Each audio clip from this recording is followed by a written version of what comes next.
চাইতে বলতে গেলে পুরো জীবনটাই নষ্ট হয়ে যায় ভুল মানুষকে বিশ্বাস করার জন্য, ঠিক কিনা বলেন?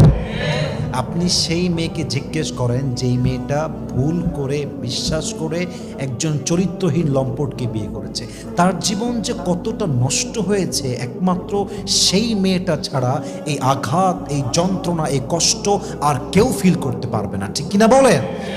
একজন মেয়ে একজন যুবককে ট্রাস্ট করছে, তাকে তার ছবি দিচ্ছে, ভিডিও চাচ্ছে, ভিডিও দিচ্ছে, যেতে বলছে যাচ্ছে, যা করতে বলছে করছে, ইজ্জত চাচ্ছে, মেয়েটা বিশ্বাস করে ইজ্জতও দিয়ে দিচ্ছে যে আমাকে তো বিয়ে করবে ইন ফিউচার। কিন্তু এই যুবকটা একটা সময় গিয়ে মেয়েটার বিশ্বাসকে এমনভাবে ভেঙে দেয় যে মেয়েটার জীবনটা একুলো ভাঙে ওকুলো ভেঙে যায়, ঠিক কিনা বলেন? এজন্য ইয়া আইয়ুহাল্লাযীনা আমানু খুযু হিদরাকুম ফানফিরু থুবাতান, আল্লাহ তাআলা বলছেন O you who believed take pre